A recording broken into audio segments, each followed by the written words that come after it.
On the Edge.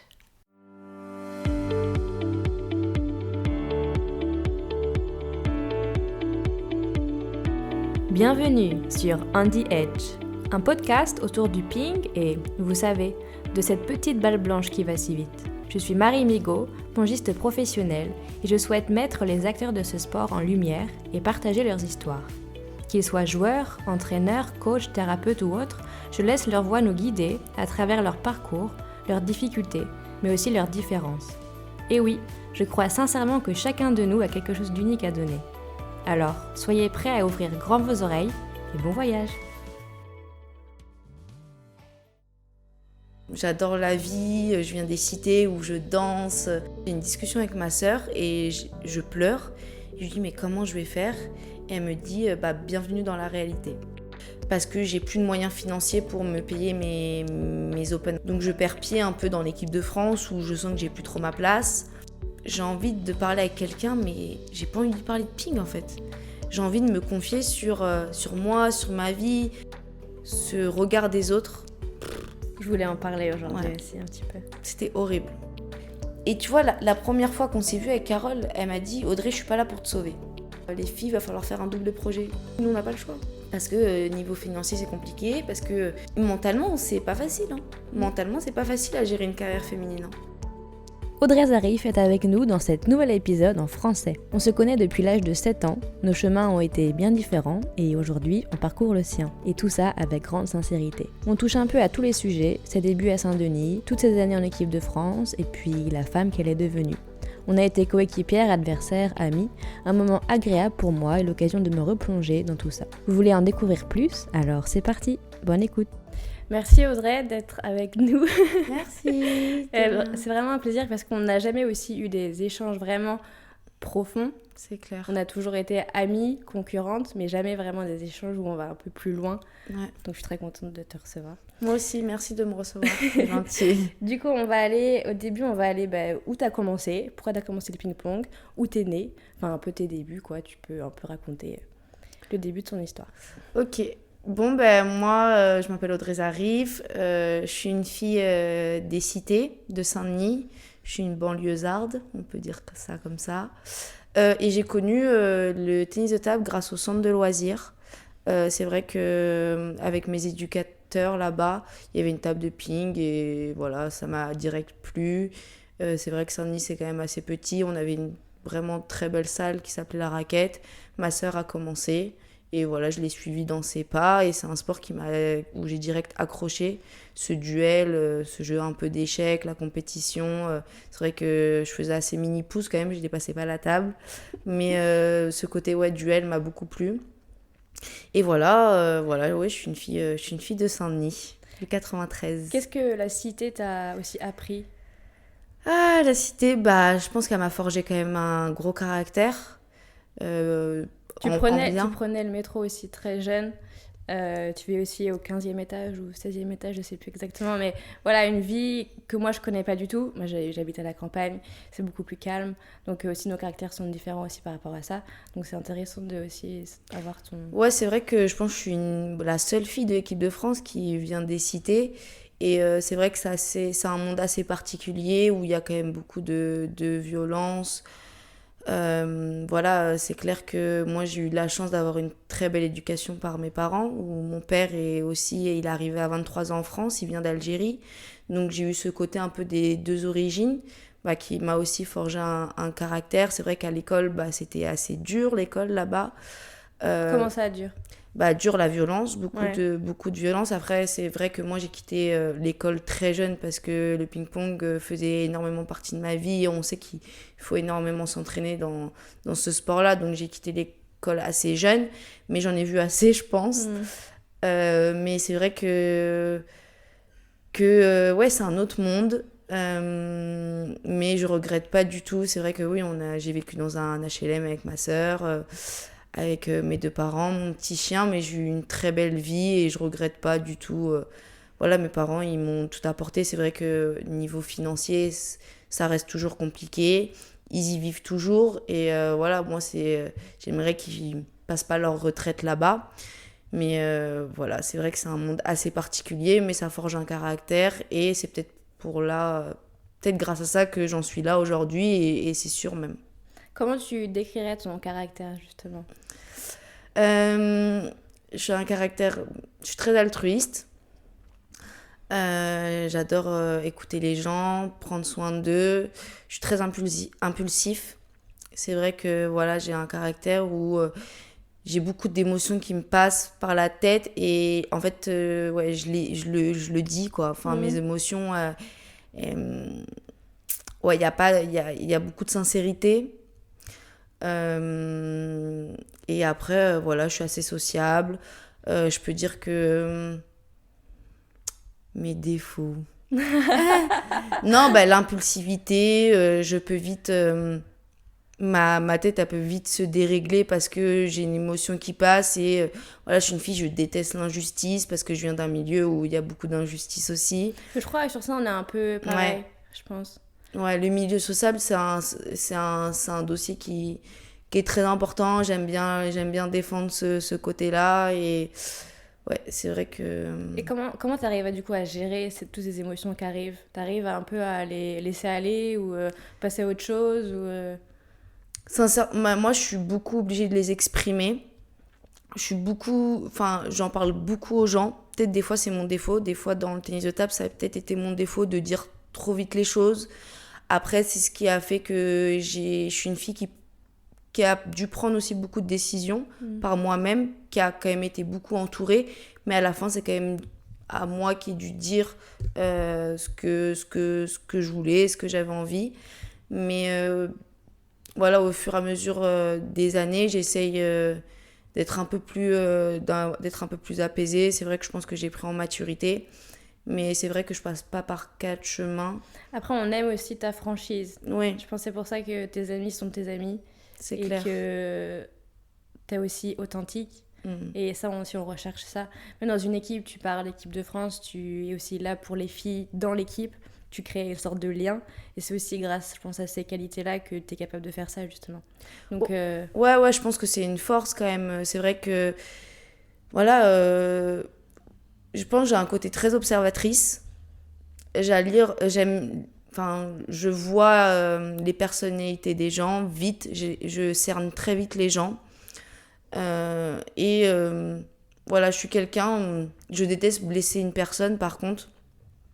Donc j'ai peut-être des fois ce côté où je peux prendre sur moi, mais, euh, mais oui, dans une équipe, c'est hyper important. Voilà, en ce moment, je suis dans une équipe de France où il y a quand même 2 générations.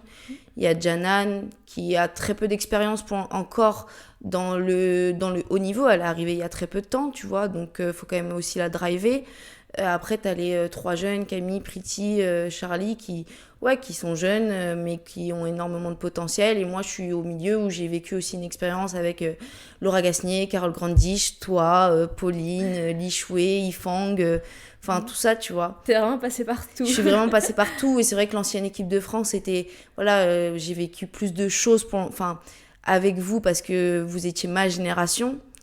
Mais c'est une équipe de France aussi en ce moment que j'aime parce que c'est vrai que je fais le lien et je me plais énormément dans celle-là, quoi.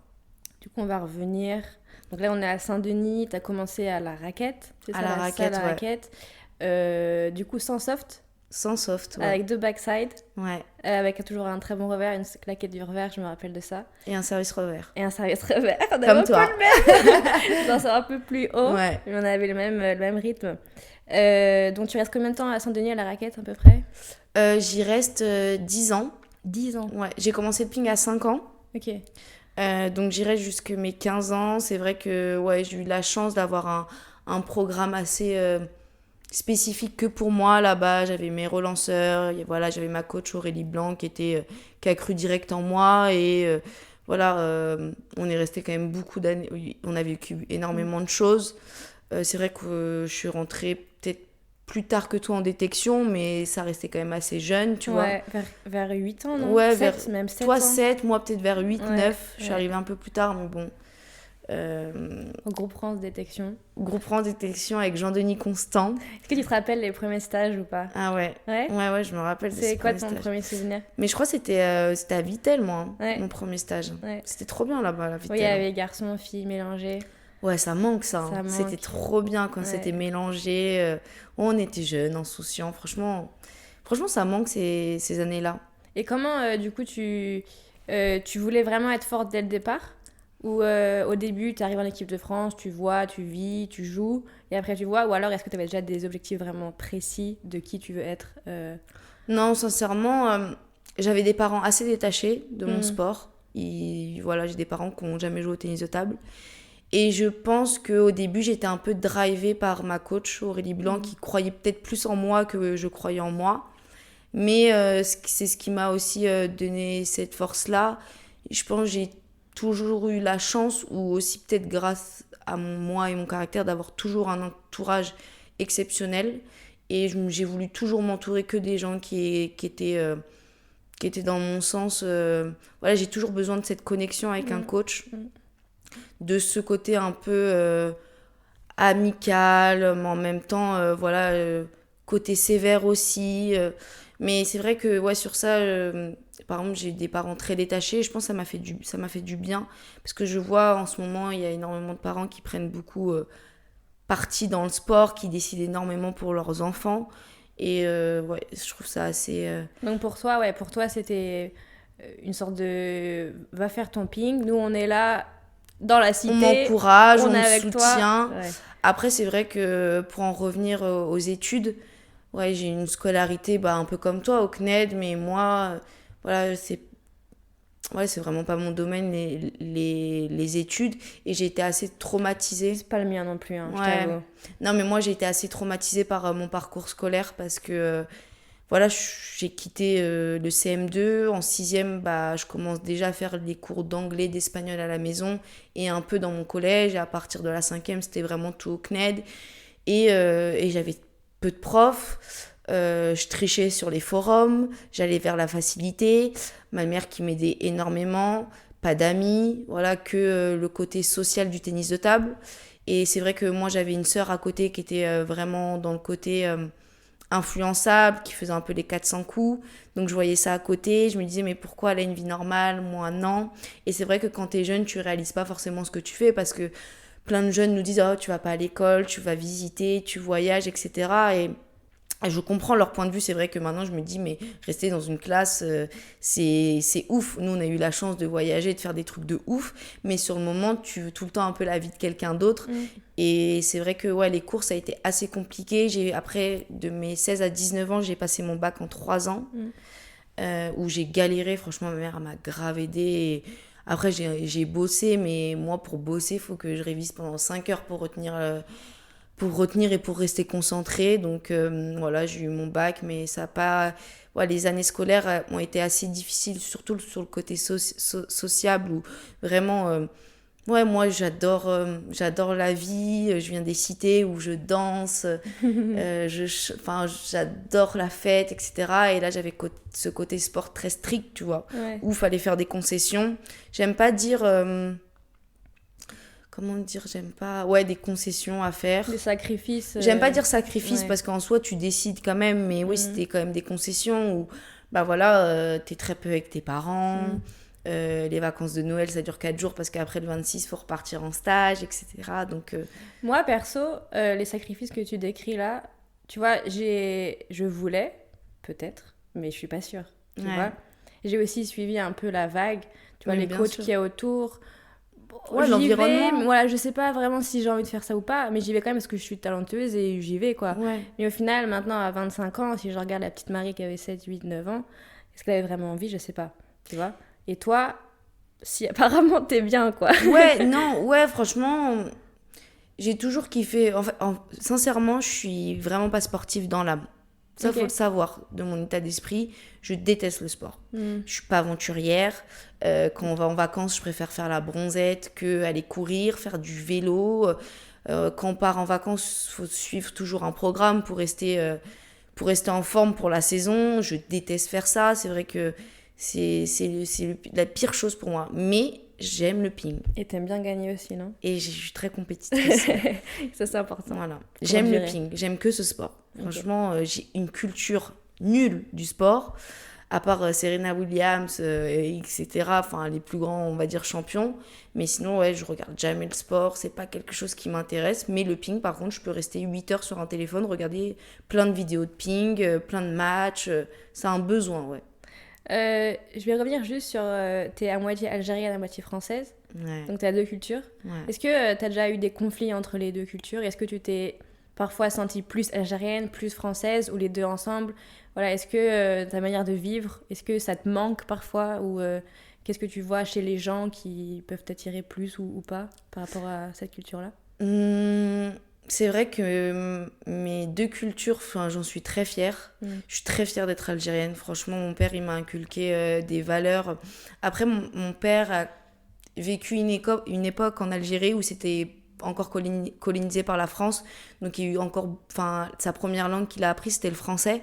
Et à 15 ans, on lui dit, t'es en Algérie, on va apprendre l'arabe. Donc, lui, il était vraiment perdu. Donc, quand il arrive en France, il avait plus de culture française que de culture... Après, on n'est pas des Arabes. Comme on est Kabyles, on est des Berbères.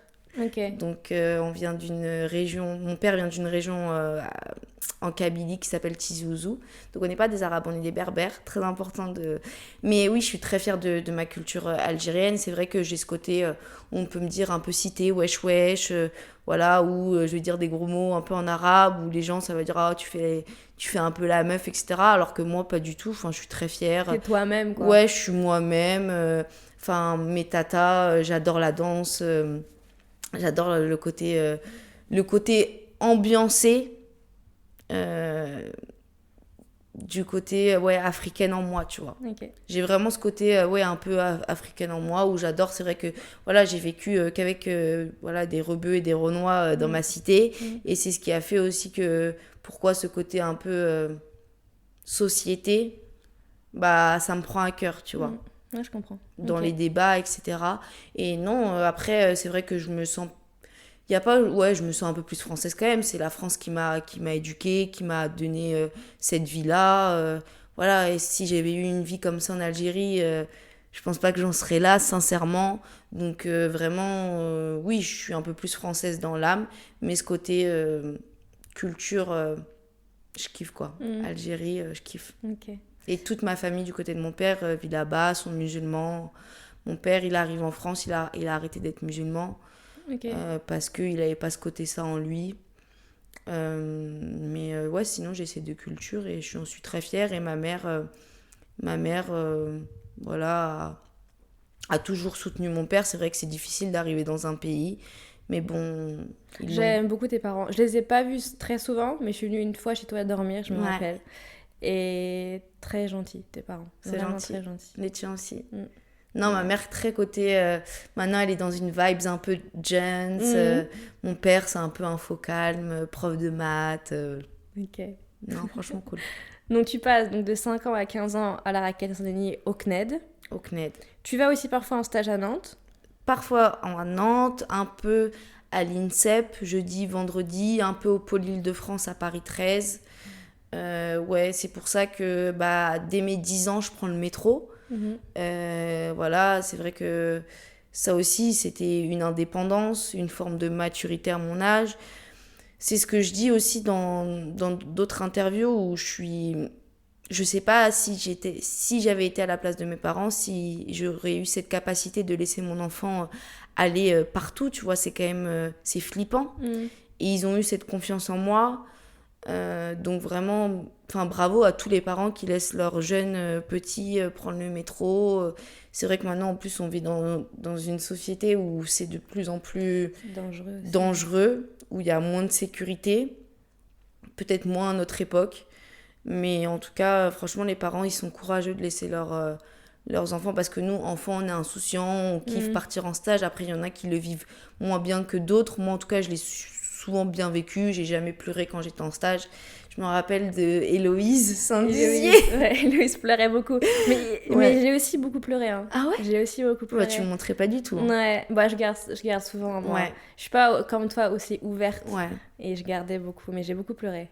Ouais, j'avais les foulards de ma mère, tu vois, elle me les donnait pour que je puisse respirer son odeur, tu vois. Ouais. J'avais ça. Ouais, moi, j'avais pas ça, tu vois. Même quand on partait en Chine, très loin, t'avais pas ça. Non, franchement, j'avais pas ça. Ok.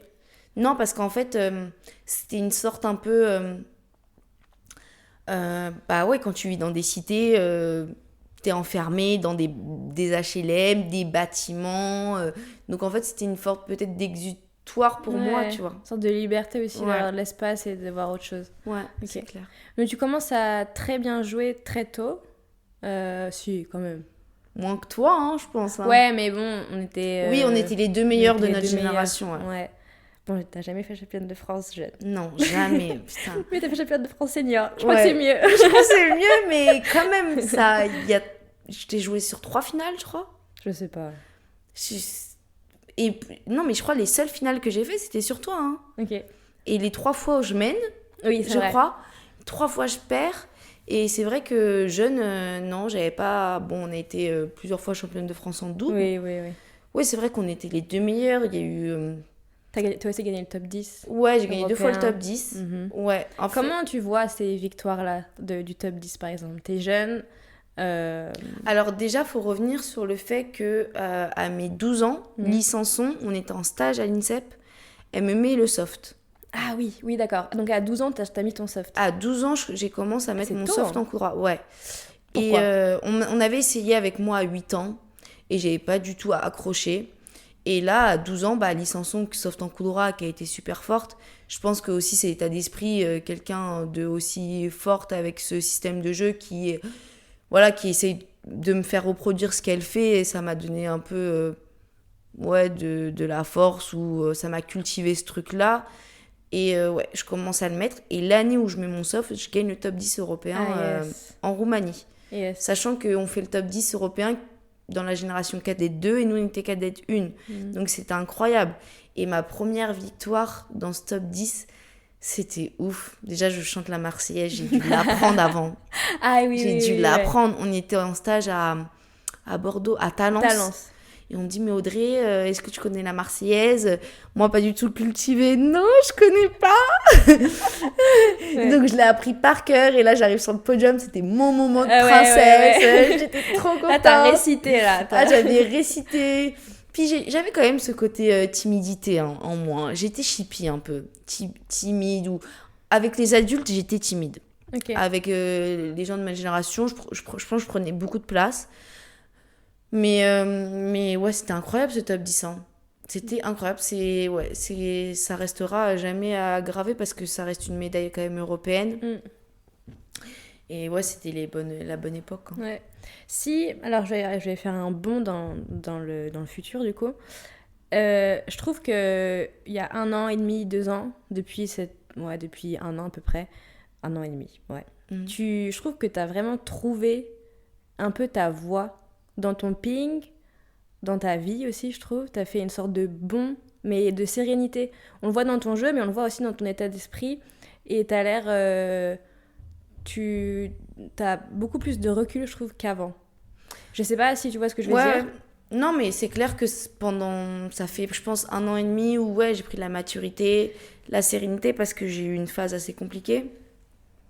En 2022, je me sépare de mon copain actuel. Donc, c'était une vraie séparation où j'habitais avec lui à Paris. Donc, je m'entraînais à l'INSEP. Et à partir de cette séparation-là, ma vie, elle s'écroule un peu, tu vois. Enfin, j'ai pas d'appartement, j'ai mon club, jouer les tours, mais j'y habite pas au quotidien. Et en fait, c'est vrai qu'avec cette séparation, je décide de prendre un appartement à Tours où il y a ma sœur et mes neveux qui sont là-bas. Et en fait, j'arrive dans une vie où je connais pas du tout. Moi, de mes 16 à 19 ans, j'ai joué en Belgique où j'étais en coloc. Après, je suis allée à Metz, j'étais en coloc avec Pauline Chasselin. Après, j'arrive à Paris, je vis avec mon copain. Et là, j'arrive à Tours, j'ai ma sœur, mais qui vit pas avec moi. Je dois me payer un appart, je dois me faire à manger. Une vie d'adulte. Et une vie d'adulte, pas dans le luxe. Parce que c'est vrai que depuis tout petit, on s'en rend pas compte, mais on est dans le luxe avec ces hôtels. On est tout le temps dans les hôtels, on nous organise tout.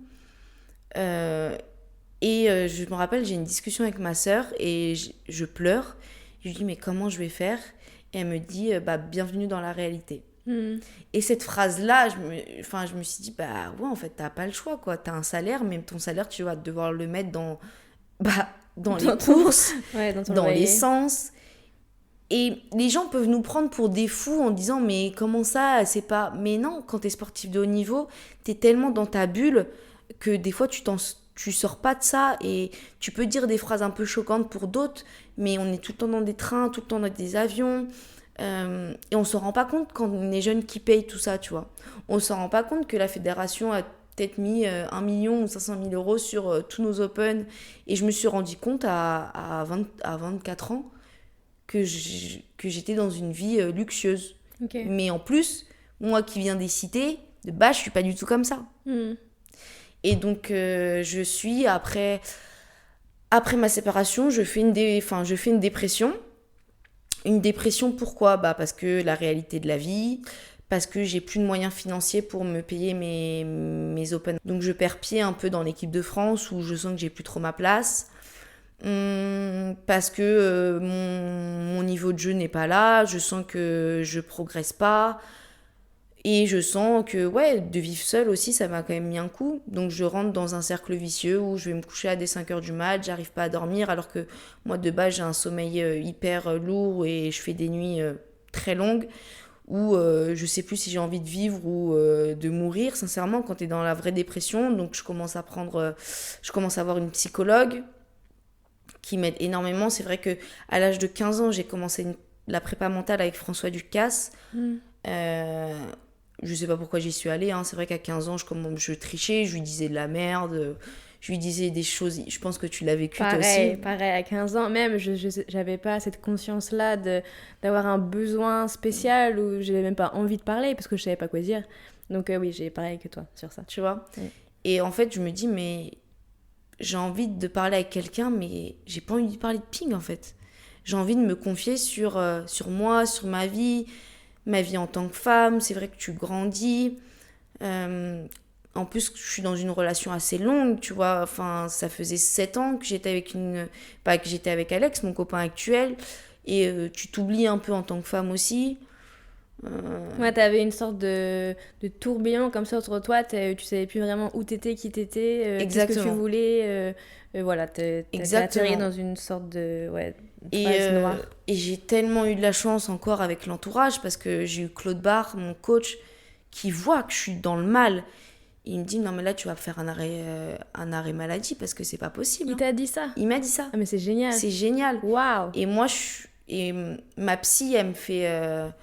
ma psychologue, j'écris un document, et j'ai 15 sur 20 de mauvaises réponses, ça veut dire que j'étais en dépression. Et elle me dit, est-ce que je te mets en arrêt maladie ? Et donc je lui dis non, pas d'arrêt maladie, tu vois. Même moi encore, je me repoussais dans mes retranchements, alors que tout le monde voyait que j'étais pas bien, même mon coach. Et en fait, c'est la première fois où un des coachs à moi m'aide autant dans l'humain. Et j'avais vraiment besoin de ça, que quelqu'un m'écoute pas pour du ping, quoi, mais qui m'écoute. C'est clair que après cette période-là, j'ai eu une année incroyable, mais parce que c'est tout sur la confiance, hein. Et t'es devenue femme aussi, je pense, après ça. Ouais. Non ? Enfin, je sais pas. Ouais, je pense que j'ai eu ma relation. Après, avec mon copain, on s'est remis ensemble, mais juste des clics où femme dans le sens allez, il faut quand même que je pense à moi. C'est vrai que je pensais peut-être beaucoup c'est vrai que dans ma carrière, j'ai eu vers mes 18-22 ans ce regard des autres. Je voulais en parler aujourd'hui aussi un petit peu. C'était horrible. Dans quel sens ? J'aimais pas mon système de jeu. C'est vrai que j'ai jamais eu confiance en mon système de jeu. Quand je vous voyais, toi, Pauline, avec un sacré talent, faire des choses incroyables, de la balle haute, et moi j'arrive, je fais ma poussette. Un jeu efficace, mais qui était pas beau. Toi ? Pour moi. Et c'est vrai que je me suis toujours dénigrée sur mon système de jeu, donc qui m'a pas du tout donné confiance en moi. J'ai eu cette période aussi où, l'adolescence, ton corps évolue, tu commences à avoir les formes, tu commences à plaire aux hommes. C'est compliqué de mélanger. Ou les femmes. Ou les femmes, les hommes ou les femmes. Non, je rigole. Ouais. Mais c'est clair, et juste, ouais, comme tu dis, ce tourbillon où je me sentais regardée alors que peut-être pas. Et Mais... je trouve qu'aujourd'hui, du coup, bah, t'as enlevé ça. Ouais, Enfin, tu l'as beaucoup moins qu'avant ou tu l'as même plus du tout? Ben, par exemple, mon copain, Alex Robineau, il pouvait pas voir un de mes matchs. Je me rappelle, j'étais en Tchéquie, à une compétition internationale. Et il y avait un genre de... Bon, donc je jouais, il était en haut, et je le vois en haut, me regarder. Et là, je lui fais un geste de la tête, où je lui dis en gros, bah dégage. Je pouvais pas... Mon copain pouvait même pas me regarder, quoi. Et je sais pas, j'ai eu ce déclic là avec ma psy, avec aussi Carole Grandi, ça m'a beaucoup été en prépa mentale. Maintenant, je m'entraîne à côté de lui, on a fait les doubles mixtes ensemble cette année. Mais jamais, il y a peut-être 2 ans en arrière, j'aurais pensé avoir cette maturité-là, tu vois. Je pouvais vraiment brasser des matchs pour... En fait, je voulais pas montrer la vraie Audrey. La vraie Audrey, c'est un peu le pitbull qui crie partout... qui est guerrière. Et en fait, aux gens que j'aime, je voulais pas leur montrer cette façade-là. Donc je m'effaçais complètement au match et je devenais une petite fille qui était pas du tout sûre d'elle, qui montrait des faiblesses. Et donc en montrant mes faiblesses, je voulais pas montrer mes forces. Donc mes faiblesses, c'était de pas jouer vraiment, de me bloquer. Et tout ça a fait que je me retrouvais plus. Et la vraie Audrey, c'est celle qui crie, qui est compétitrice, où les filles, elles ont peur parce que je les agresse, elles se sentent submergées par la vitesse que je leur mets, etc. Et... Si on revient sur l'année et demie que tu as passé, même 2 ans où tu joues très bien, comparé aux années précédentes, est-ce que tu peux revenir sur du coup ces petites différences que tu avais avant et maintenant ? Non, c'est clair qu'il y a une sacrée différence entre mes années dans l'ancienne un peu équipe de France et là pendant cette année 2023 où j'ai vraiment explosé, on va dire. Je pense que dans les années précédentes, j'avais pas cette confiance en moi. J'étais revenue à l'INSEP aussi, donc dans le système. Et je pense que moi j'ai toujours été rebelle. Tu vois, intérieurement. J'ai jamais trop aimé être dans le système, malheureusement. Dans le système fédéral, hein, je critique pas du tout le système fédéral. Il y en a à qui ça plaît, il y en a à qui, tu te sens moins confortable. Et moi, je pense que ça a toujours été mon cas, hein, parce que de mes 15 à 16 ans, je suis allée à l'INSEP. Ça a duré qu'1 an et je me suis pas du tout sentie. Moi, c'est vrai que j'ai une personnalité où le groupe, ça me convient pas forcément en entraînement. En compétition, c'est totalement différent. Mais à l'entraînement, je pense que j'ai besoin beaucoup plus d'individualité. Et c'est vrai que mon club Tours m'a permis de créer mon staff, de créer mon entourage. Les années précédentes aussi, où c'était pas ouf, c'est aussi j'étais en pro et j'étais dans des équipes très fortes, où j'avais pas forcément d'expérience et on me mettait pas en avant. Et dès que je suis arrivée à Tours, on m'a donné cette opportunité-là, d'être une des référentes de mon club, tu vois. Donc j'ai pu jouer tous les matchs, vraiment prendre de l'espace, de la confiance en moi. J'étais pas cachée derrière une personne, alors que dans les autres clubs d'avant, j'étais cachée par des plus fortes.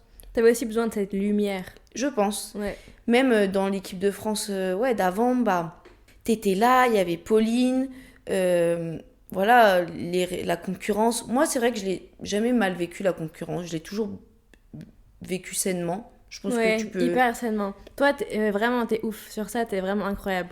Et c'est sur ça aussi que maintenant que j'ai arrêté ma carrière, je peux voir tout ça. Tu vois, après, quand j'étais un peu dedans, j'étais même pas vraiment moi-même, je voyais pas forcément. Mais là, depuis que j'ai arrêté, c'est ouf. T'es incroyable. Ouais, parce que en soi, c'est... J'envie personne. Et je me rappelle même d'un moment, je peux parler de ce moment-là. C'était un Open à Linz, en Autriche. Et j'étais partie à la VSA, j'étais partie au Japon. Enfin bref, j'étais loin de tout, mais vraiment hyper loin de l'équipe de France, hyper loin de toi aussi, de tout le monde. Et t'es venue me voir dans les tribunes et tu m'as dit, mais mais Marie, t'es avec tout le temps les européennes. Ouais, Moi, je me je rappelle. te reconnais pas, mais je sais pas. Et franchement, peut-être, je sais pas ce que j'ai dit, je me rappelle pas ce que j'ai dit. Mais ça m'a touchée et ça m'a fait réfléchir. Et ce moment-là, ça m'a vraiment marqué et ça m'a aidé Ok. à un peu plus T'ouvrir. me montrer, m'ouvrir et revenir un petit peu. Même si je suis pas vraiment revenue. Tu m'as autorisé en fait à revenir, Ouais. tu vois. Non, mais Et c'est ça- clair que, par exemple, nous, par rapport à notre relation, tu vois, j'ai compris bien plus tard ce que tu ressentais, le côté pas sécurisant du tout que tu as eu, je pense. Euh, Tu vois, on parle souvent, on peut parler un peu de ce côté, pas harcèlement, mais des gens différents. Et comment ils vivent dans cette société, ces gens différents. Et malheureusement, quand tu es dans un groupe, la différence, elle fait mal. Mm. Il n'y a pas beaucoup de gens qui l'acceptent. Et moi, j'ai jamais été dans le jugement avec ces personnes qui sont différentes, qui ont une personnalité différente. Et c'est vrai que nous, on n'a pas du tout la même personnalité, mais je pense que au fur et à mesure des années, on a réussi à se comprendre. Ouais. Et j'ai réussi à comprendre ton point de vue, de pourquoi tous tes choix. Et pourquoi aussi, je peux comprendre que tu te sentais peut-être mieux avec les Européennes. Parce que nous, les Français, il y avait cette concurrence aussi un peu malsaine. Il y avait ces coachs où il y avait des préférences. Et je peux comprendre tout ça. Mais je pense qu'à un moment donné, je ne l'ai pas forcément comprise parce que j'étais jeune. Mais en tout cas, j'ai jamais eu ce jugement avec... je comprends, j'ai compris toutes les positions. Tu vois, par exemple, Laura Gasnier, qui était aussi un caractère assez fort. Mais j'ai tellement déliré avec cette meuf. C'était... Franchement, c'est aussi de mes plus belles rencontres, hein, Laura. T'es un peu caméléon avec tout le monde. Hein. Ouais, je T'es pense. caméléon, ouais. Après, je sais pas, je sais pas, peut-être qu'il y en a qui m'aiment pas, et en soi, je pense que c'est normal. C'est ok. C'est ok, enfin, c'est pas grave. Mais je pense que j'ai plus fait du bien que de mal. Parce que, voilà, quand il faut aller dans les vrais problèmes, je l'ai dit, et parce qu'il n'y a pas le choix. À un moment donné, j'ai aussi un peu ce caractère peut-être garçon, où moi je suis pas du tout rancunière et qu'il faut dire les choses pour que ça passe. Mais oui, c'est vrai que là, je me sens quand même grandie. J'ai eu une année 2023 exceptionnelle. Là, voilà, on est en période des JO. C'est vrai que je suis dans une période un peu plus dure. Mais j'ai pas ce côté où j'ai envie de baisser les bras. C'est ça, c'est que t'es toujours là en fait. Ouais, t'es parce toujours que... là. Et avec toi, ta personnalité à toi, ton jeu à toi, tu vois. Non, mais c'est clair, mais c'est aussi, sincèrement, elle a fait une grande partie dans cette évolution, c'est Carole. Hein. Franchement, et encore une fois, on en revient à Claude Barre, qui est incroyable, même Hugo, enfin, ils sont exceptionnels avec moi. Enfin, Claude a su se détacher et m'a dit, franchement, Audrey, t'as besoin d'une meuf à tes côtés.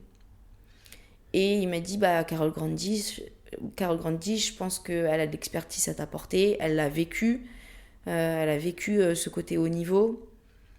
Et franchement, ça a direct matché, quoi, avec elle. Et je l'ai vu. Et qu'est-ce qu'elle t'a apporté que t'avais pas avant ? Est-ce qu'elle t'a rassuré aussi ? Est-ce que c'est par des paroles, dialogues, ou alors une analyse de jeu plus profonde, ou une analyse tactique, technique ? C'est plus sur quel domaine qu'elle t'a apporté ? Franchement, c'est sa vision du jeu. Elle est pas dans les codes, Carole. Tu vois, elle fait tout le temps les choses à part. Et c'est ça que j'aime. J'aime ce côté différent. Même, elle va te donner un exercice. Ça va pas être rap-la-plan, là, ou c'est ennuyant, là. Je déteste. Je suis quelqu'un qui me lasse trop vite. On peut voir avec mon parcours où je fais que 3 ans dans un centre et après, je me barre parce que je suis lassée, en fait. Et elle, il y a toujours un côté créatif que je kiffe. Et moi, je pense que je l'ai pas, tu vois, ce côté. Toi, tu l'as énormément, ce côté créatif. Et moi, tu vois, je pense que je l'ai pas, mais j'ai besoin d'être entourée de gens créatifs autour de moi. Ça me fait énormément de bien. Et tu vois, il y a une semaine encore, j'étais avec elle et elle me dit, et je lui dis franchement, Carole, mon soft, je le prends comme une faiblesse. J'arrive pas à me dire que c'est une force. J'arrive pas à me dire que les filles, quand elles vont jouer Audrey Zarif, elles se disent, voilà, elle a un soft qui va me gêner. Et elle me dit, mais Audrey, quand je te jouais, ce qui me saoulait justement, c'était ton soft, ton côté agressif et ton côté changement de rythme. Et je le voyais pas encore. Et c'est elle qui me donne cette force d'y croire, en fait. Enfin, Et tu vois, la première fois qu'on s'est vu avec Carole, elle m'a dit, Audrey, je suis pas là pour te sauver. Parce que elle arrivait dans ma vie où j'étais en dépression, où je savais pas si je voulais encore continuer l'équipe de France. Et elle m'a dit, franchement, Audrey, j'ai pas envie d'être avec toi pour te sauver. Je dois juste te donner un plus. Je dois être ton bonus, tu vois. Je comprends, ouais. C'était pas son ambition. Ouais. Elle m'a juste dit, qu'est-ce qui te procure le plus d'adrénaline? Je lui ai dit, c'est l'international. C'est l'international qui me procure le plus d'adrénaline. Moi, je veux être une fille forte à l'international. La pro, j'adore. Le club, j'adore. Mais c'est pas ce qui me fait le plus vibrer. Je comprends, ouais. Moi, j'adore les moments avec l'équipe de France, là, ce qu'on a vécu, encore la médaille. Tu vois, même si j'ai fait un match, j'ai perdu, enfin, je me sens archi légitime d'avoir eu cette médaille. Enfin, parce que ça fait un an que tu joues partout, tout le temps. Que je joue partout avec eux, que je suis dans l'équipe de France. Et c'est ce que je lui ai dit, tu vois. Enfin, là, on est dans une période JO. Et en fait, elle me fait grave relativiser. Et elle me dit quoi, après ces JO, t'as envie d'arrêter? Je lui dis non, j'ai envie d'aller jusque 2028. Donc elle me dit, mais donc si t'y vas pas, ou si t'y vas, c'est pas une fin en soi, tu vois. Ça doit pas être l'objectif. Non, c'est d'abord te connaître encore plus. Ta vie de femme, elle va évoluer. C'est tout ça, en fait. C'est tout dans le même panier, en fait. Enfin, elle met tout dans... Oui. Tout peut faire la différence, entre guillemets, ouais. Ouais, et ce qui m'a fait aussi du bien, quand j'étais pas bien, en fait, je suis allée vers des gens qui m'ont fait rire. J'ai commencé à faire les stages handisport avec l'équipe de France. Et quand tu les vois, tu dois relativiser, c'est pas possible sinon. Enfin, c'est génial. Ils sont tellement courageux. Après, faut pas les plaindre, hein, j'adore, mais ils sont tellement marrants. Le staff, il est incroyable. Et t'as besoin de cette joie aussi, non? Ouais. Cette joie de vivre. Ouais. Quand même. Ce côté Audrey jovial. Azarif, elle a besoin de joie. Ouais, j'ai besoin. Mais j'adore parler. Mais ouais, j'aime bien ce côté aussi de temps en temps solitaire. Hein, mais tu vois, ça manque là en ce moment. Ça fait peut-être un an que je suis pas allée faire la fête. Ah, purée. Je pense, ouais, je pense. Vas-y, j'arrive en mai, on y va. Non, mais vraiment, j'ai besoin. Après, voilà, faut rester dans un quotidien rigoureux, ce qui n'est pas mon cas. Hein. Moi, j'ai grave du mal. Hein. C'est vrai que, tu vois, j'en parlais avec Carole. Là où je peux vraiment progresser pour les années à venir, c'est la nutrition, le en dehors. Après, est-ce que mais faut pas enlever ma personnalité. Voilà, c'est ça, c'est que c'est toi. Enfin, et puis peut-être si t'as pas ça, tu joues aussi moins bien. Enfin, tu sais pas, on sait pas ça. C'est clair. Tu vois. C'est pour ça qu'avec mon staff, on essaie de trouver un juste milieu. Ouais. Un juste milieu parce que c'est pas moi. Voilà, moi, je t'ai dit, je suis pas une sportive dans l'âme. J'aime que le ping, quoi. J'aime bien la stratégie du ping. J'aime bien le côté malice. Et tu vois, à un moment donné, je l'avais perdu. Et... Ça, tu l'avais, ce côté malicieux au championnat de France. Enfin, j'ai vu en live parce que j'étais là-bas. Mais la manière dont tu jouais, t'étais hyper calme déjà. Mais hyper calme, hyper branchée au moment où il fallait être branchée. Et hyper rigoureuse dans tes choix tactiques, dans tes choix plus instinctifs, je trouvais. Et voilà, est-ce que ça, c'est une de tes compètes où t'as le mieux joué ou pas? Ou c'était... Mais en fait, des fois, je me dis... Peut-être c'était la compète... Des fois, je me dis, j'ai l'impression que c'était pas moi, parce que j'étais dans... C'était ailleurs, non? J'étais ailleurs. J'ai l'impression que la compète, elle est passée en 1 minute. J'avais une sérénité, un calme. Mais en fait, j'ai pas envie de me dire, c'est la seule compète où il s'est passé ça, parce que pendant 1 an, vraiment, j'ai senti que... Enfin, pendant 1 an et demi, j'ai senti que j'étais archi rigoureuse, que j'avais ce côté mature. Mais c'est facile de l'avoir quand tu joues bien, sincèrement. Et par exemple, à 9-9, quand t'es dans le flow, tu penses à quoi? Quand t'es vraiment dans voilà, ailleurs, quand t'es toi-même complètement, quand t'es vraiment dans le game à fond, tu penses à quoi à 9-9 quand t'as le service? Je pense à quoi? Je pense à l'adversaire. Alors que quand je suis pas bien, je pense à moi. Ok. Tu vois, quand je suis bien, je fais tout en fonction de l'adversaire. C'est-à-dire, je crée ma stratégie en fonction de ses faiblesses. Quand je suis pas bien, je parle de mes faiblesses. Il y a une grande différence, tu vois. Ok. Et ça, Carole, elle t'aide aussi au coaching? Ah, elle m'aide énormément. Mais elle me dit que c'est là où je dois aussi je dois progresser sur le niveau tactique, tu vois. C'est tellement important. On croit, mais un petit point, ça peut tout changer. Ah, le ping, c'est fou. C'est un Le truc ping, de- c'est un sport de taré. Qu'est-ce qu'on fait? C'est un sport de C'est taré. un sport de Marie. taré, franchement. C'est vraiment un sport de taré. Ouais. Quel est ton souvenir le plus beau dans le ping, mais aussi dans ta vie, tu vois, que ce soit pas que ce soit un moment vraiment original que tu te rappelleras vraiment toute ta vie. Non, mais je pense que ça va être souvent les premiers débuts de quelque chose. Hein. Le moment le plus beau, ça a été mon premier stage en Roumanie, quand j'avais 8 ans. C'est la première fois que je prenais l'avion. J'étais toute insouciante, me baigner dans la mer Noire. C'était un truc de ouf. Je pense que les meilleurs moments, c'est les stages. Ok. Franchement, j'adore les stages. Les stages de jeunesse, Ouais. les stages de jeunesse ont été les plus belles années, je pense, de mon ping. Et après, en termes, bah oui, c'est clair que quand tu fais du sport de haut niveau, la victoire, c'est toujours un bon moment, tu vois. La victoire est toujours un bon moment. On peut dire ce qu'on veut, nous dire oui, c'est dans l'échec que t'apprends. Mais sur le moment, tu t'en fous de ces phrases bateau. Tu vois, t'as envie de gagner. Donc oui, mes top 10 européens, être championne de France, bah oui, c'est mes plus beaux moments. C'est quoi, du coup, tes objectifs pour 2024? Mes objectifs pour 2024, bah voilà, je suis dans une période de JO. C'est la première fois bah, que je vis une année olympiade. Et les gars, c'est tellement intense. Ah là là. En ce moment, bah ouais, c'est pas une très bonne période pour moi. Depuis début de 2024, c'est vrai que mon niveau de jeu, il est pas forcément là. Après, t'as aussi été beaucoup fatiguée fin Ouais, 2023. franchement, mais c'est là où je veux en venir, c'est que je pense pas que c'est forcément mon niveau de jeu. Mon niveau de jeu, je l'ai pas perdu. Mais je pense que c'est tellement intense dans la tête. Et encore, enfin, tu vois, quand on voit les Lebrun, etc. Mais en fait, ce qui me gêne quand tout le monde me dit, mais oui, mais tu fais ça, mais les Lebrun, ils le font, et eux, ils sont pas fatigués. Mais parce qu'ils sont rares. Tu vois, ils sont... Et t'es aussi une femme, et Ouais, ils sont je suis des une femme, encore des on a mecs. nos C'est règles, différent. nos ragnagnas, on a les hormones.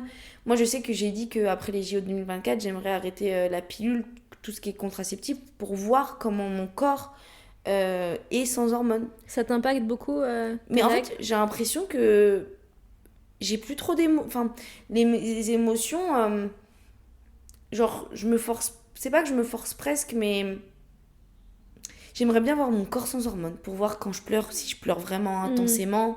Si, oui, je veux de l'intensité dans ma vie. Je le ressens beaucoup aussi. Toi aussi? Moi, c'est énorme. Ouais. Avant, plutôt une période assez sombre, tu vois, où je suis vraiment introvertie. Ouais. Et pendant, beaucoup de fatigue. Beaucoup de fatigue. Et après, bah, je ressens que ça remonte un peu en énergie. Mais si les matchs tombent le jour de mes règles ou la semaine de mes règles, ce sera différent. Ouais, Je serai pas la même Marie. c'est ça. Et c'est ça, en fait. Être une femme, c'est aussi avoir des hauts et des bas qu'on ne peut pas forcément expliquer. Exactement. Et comment savoir gérer ça, c'est aussi avec l'expérience. Et je trouve que voilà, t'as de plus en plus d'expérience, en tout cas, avec ça. C'est gentil, Marie. Ouais, après, parce que on m'a laissé des opportunités, tu vois. Par exemple, les championnats d'Europe à Malmö. Moi, j'ai vécu les championnats d'Europe en Roumanie. Quand on a médaille de bronze, c'est pas moi qui ai joué. J'ai dû faire un match, mais sur une équipe pas ouf, tu vois. Et là, à Malmö, j'avais vraiment mes responsabilités. Et ça, t'aimes bien. Et ça, j'aime bien. Tu vois, enfin... Tu te Ouais. sens aussi dans la lumière, aussi, d'une certaine manière. Et puis, je pense que c'est aussi pour ça que tu t'entraînes. C'est clair. Moi, j'ai toujours pensé dans ma tête, tu vois, dans ma vie, en général, j'adore m'exposer.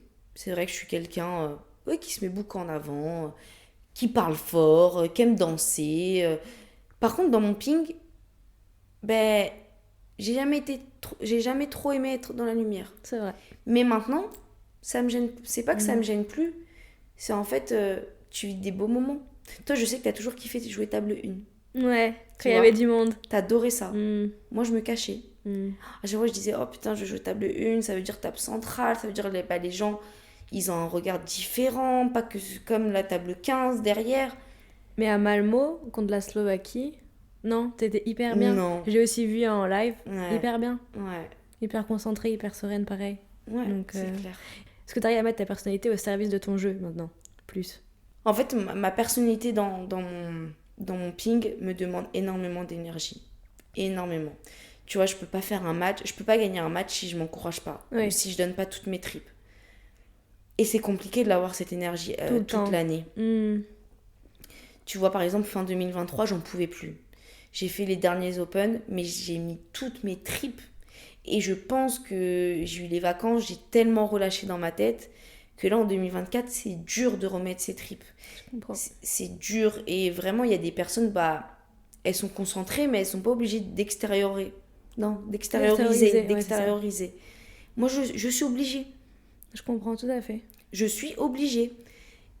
Et c'est dur de ouf. C'est dur, donc non, des fois, il est pas des fois, j'arrive pas à le mettre à mon service. Parce que des fois, j'ai plus l'énergie pour.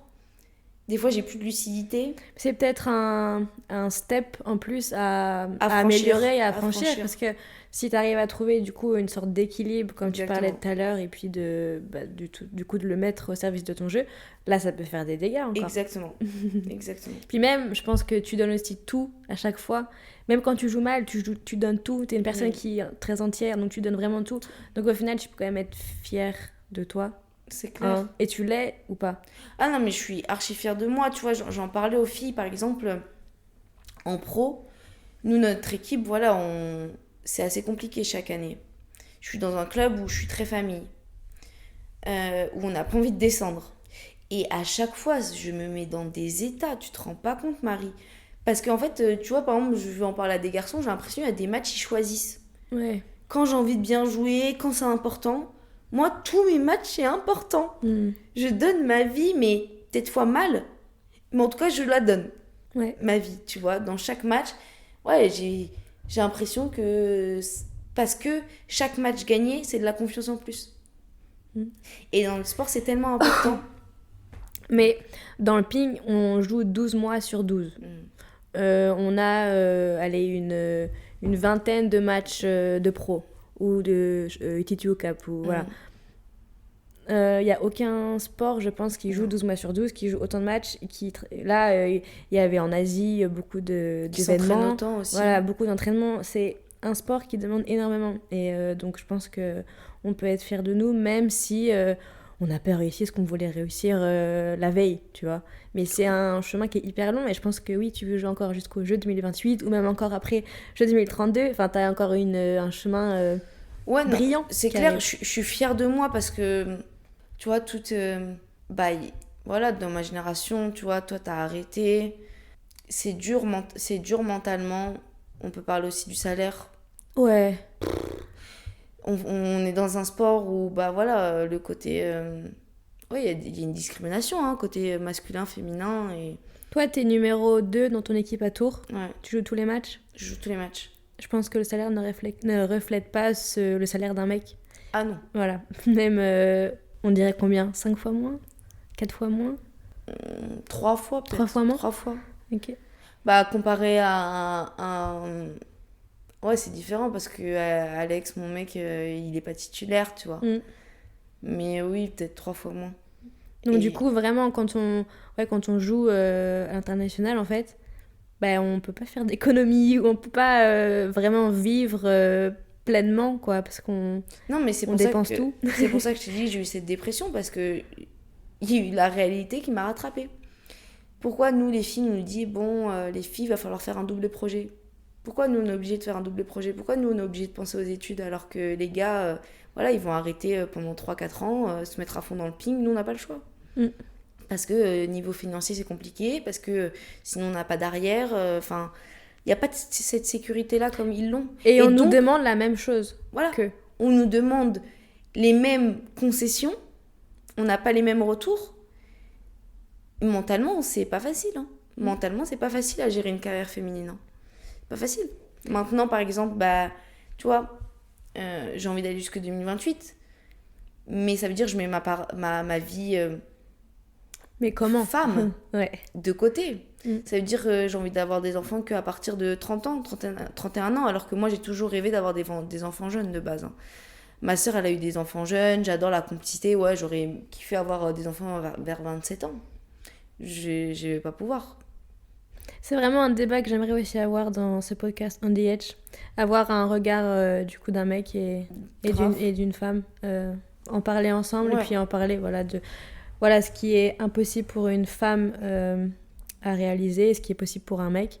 Et aussi inversement, il y a peut-être un inversement, mais c'est un projet que j'aimerais bien faire. Donc, non, je pense que c'est hyper t'es important. la bienvenue dans le podcast pour en parler avec un autre mec. Je ferai ça en anglais et en français, parce que c'est un sujet important. C'est un débat important.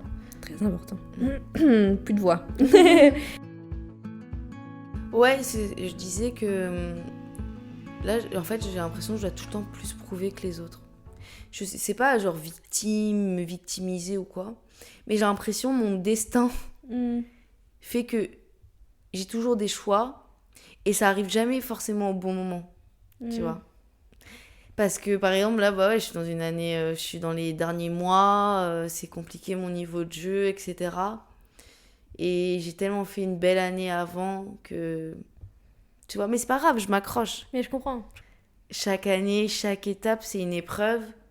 Et c'est pas facile. Mais c'est ce qu'on kiffe aussi, hein, on est des tarés dans notre tête. Et j'avais une question, du coup, t'as un copain pongiste. Ouais. Et comment tu vis ça? Parce que vous faites le même sport, même intensité. Donc, C'est compliqué. C'est très compliqué parce que ça fait 8 ans qu'on est ensemble. On a dû vivre 1 an et demi ensemble dans les 8. C'est une relation à distance. C'est aussi... voilà, il y a des périodes où... Voilà, faut s'élever tous les deux, mais... en tout cas, avec Alex, on n'a jamais été dans la même période ensemble de haut niveau, tu vois. Lui, en ce moment, voilà, il est blessé, donc c'est un joueur de Pro A. Moi, je suis vraiment dans le côté international, donc peut-être qu'il doit un peu plus s'effacer que moi.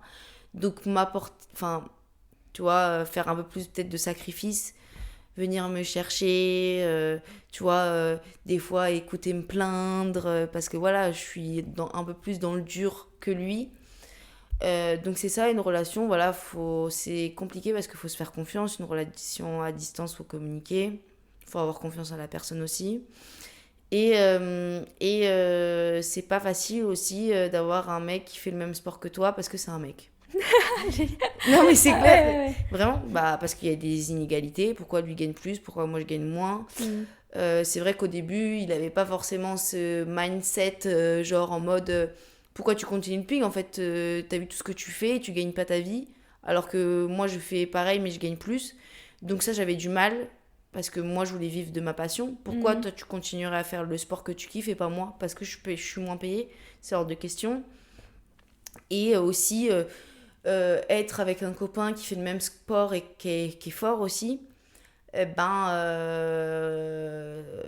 y a des avantages quand même parce que voilà, il essaye de m'aider, il regarde mes vidéos, il essaye de me faire évoluer, mais il n'avait pas eu ce déclic avant, tu vois. C'est moi où j'ai dû lui dire franchement, voilà, j'ai besoin de ton aide, t'imagines, t'es fort, etc., tu connais bien le ping, voilà, je pense que tu peux m'apprendre et tu peux me soutenir. Ok. Tu vois. Donc la communication, le soutien, l'entraide, se sacrifier parfois quand l'autre a besoin de plus que t'as besoin de toi. En fait, souvent, dans je pense, le côté sportif de haut niveau tous les deux, on n'a pas forcément les mêmes étapes de vie. Et là, c'est dur. Qui va un peu, pas se soumettre, mais être un peu plus en dessous dans la relation, il faut pas qu'il y ait ce côté fierté, tu vois. Il faut pas qu'il y ait ce côté fierté. Faut pas... malheureusement, il y a ce côté un peu compétition ensemble, tu vois. L'ego, c'est normal. Faut vivre avec. Parce qu'on est des compétiteurs dans l'âme. Ouais. Ça fait pas de nous des gens mauvais, mais tu vois, dans tout ce qu'on va faire, toi t'as fait ça, moi j'ai fait ça, enfin tu vois, mais c'est du gentillet, tu vois. Mais après. C'est intéressant de voir comment vous voyez les choses. Moi, avec Anna, c'est différent. Je suis pas compétitrice, du coup, je donne plus. Ouais, elle aime bien gagner quand même. Tu vois, elle aime bien gagner. Dans un couple, il y a toujours quelqu'un qui est compétiteur. Et l'autre qui donne plus, ça veut pas dire que l'autre donne pas. Exactement. Mais ça veut dire que tu donnes plus quand même. Il donne à sa manière. Exactement. Voilà. On va finir sur une question. Quelle question t'aimerais qu'on te pose pour la dernière question? Pour clôturer ce super podcast. Est-ce que je suis heureuse? Est-ce que tu es heureuse? Très heureuse. Très heureuse? Ouais, franchement, comme C'est quoi pour toi être heureuse? C'est un grand mot. Ouais, c'est un grand mot, heureuse. Non, je pense que c'est de se sentir bien là où on est. Et de se sentir à sa place. Et je me sens à ma place. En tout cas, en ce moment-là, je me sens à ma place, je me sens bien. Il y a des moments compliqués, mais je doute pas. Tu doutes pas? Tu vois. Bien sûr que j'ai des doutes dans mon ping, mais je doute pas de mes décisions. Et pourquoi je le fais. Voilà. Ça vient du cœur, quoi. Exactement. Je te remercie, c'était cool. C'était trop bien. Super. Merci. Merci.